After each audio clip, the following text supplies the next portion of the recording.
और आपको बहुत बहुत धन्यवाद कि आपने मुझे मौका दिया अपने दर्शकों से मिलने का। अब वो कविता मैं आपको सुना रहा हूँ। अरे जैसे खोता में के चिड़ई बूझे ना संसार के, कतना पानी बा सागर में पूछे मेंग इनार के, वैसे तू घरवे में बैठल खुद के ज्ञानी माने लू, भारत के हृदय यूपी के लोटा थरिया जाने लू, कुछ ना ही लौकी बबुनी बैठल बैठल मुकी में, आवो हम देखावत बानी काबा हमरा यूपी में सब बा, यूपी में सब बा। अरे राम कृष्ण के धरती हवा विश्वनाथ के धाम बा, बुद्ध देव के जन्म भूमि बा, तीर्थ स्थली तमाम बा, सगरो धर्म पंथ के यहाँ श्री प्रयाग संगम बा, जतना गंगा जल सम्मानित ओतने आबे जमजम बा, सेंट्रल यूनिवर्सिटी 6 गो 17 राजकीय बाटे, 33 कॉलेज मेडिकल के सारा जग जानत ताटे, सब बा यूपी में सब बा। वैसे तो बहुत लंबी कविता है, लेकिन संजीव जी शुभकामना। की स्थापना राजा अनंग पाल ने किया था। तो राजा अनंग के धरती के कण कण छुए चूमे चलली,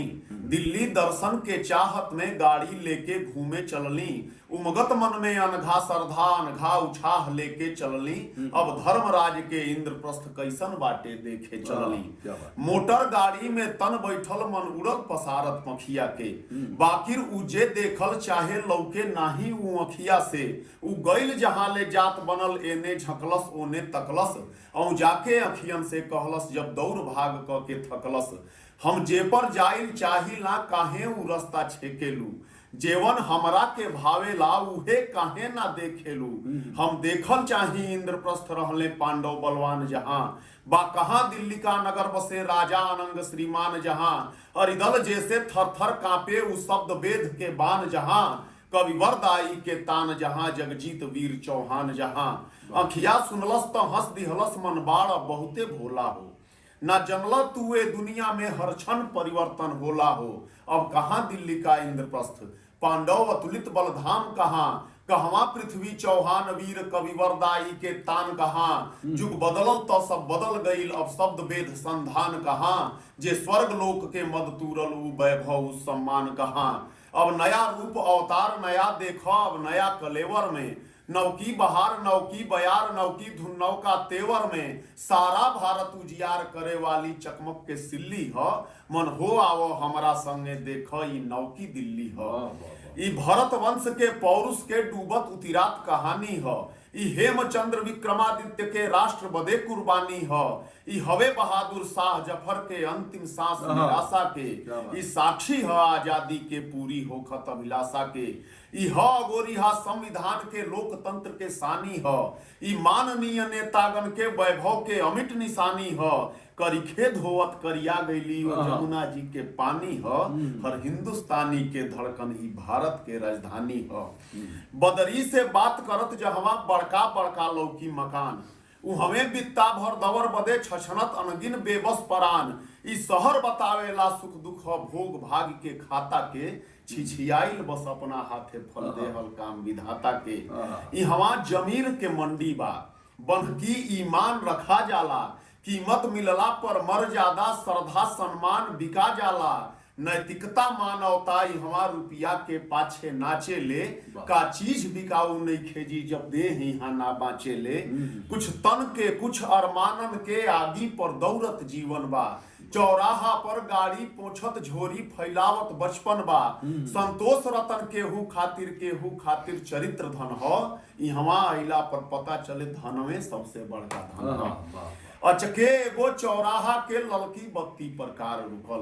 मन औरी नैनन बीच मचल भावना सत्य के रार रुकल, लागल जैसे सपना टूटल सूतल रहली अभिये जगली, चुपचाप बैठ के खिड़की से बहरा देखे सोचे लगली, काहे अतीत आ वर्तमान में घमासान होला हरदम, मनवा अतीत के कहे नीक अखिया खातिर देखल नीमन, दोनों में नर संतुलन बना के काहे ना रह पावेला, ओसे सीखत एके जियत भावी के सुखद बनावेला, तबले हमरा ओरी खिड़की पर ठक ठक के आवाज भइल। मनवा में बहुत विचार धार के मृदु प्रवाह फिर टूट गई। तकली त एगो नव किशोर सूखल मुंह पपरी ओठ पड़ल,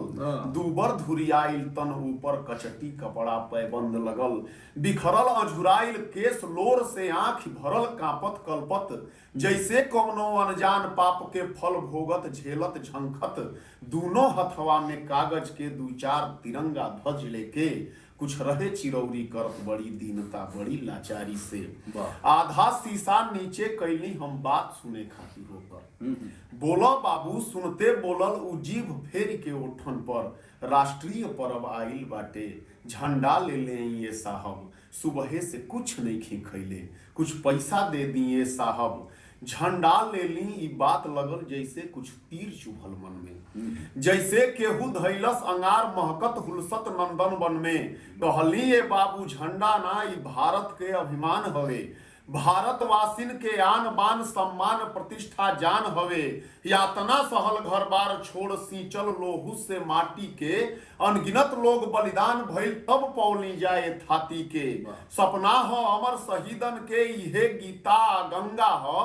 बचवा खाली झंडा ना हो ई पावन पूज्य तिरंगा हो, बाटे परान से बढ़ के ई एकर के दाम लगाई हो, कैसे केहू कुछ पैसा में अनमोल रतन किन पाई हो, माटी के गौरव के ऐसे माटी में फेंकल ना जाला, माटी के तन पाले खातिर माटी के बेचल ना जाला। यही से एगो विनती बा बउआ हमार स्वीकार करो, तू बेचल छोड़ तिरंगा के औरी दोसर कुछ कार करो,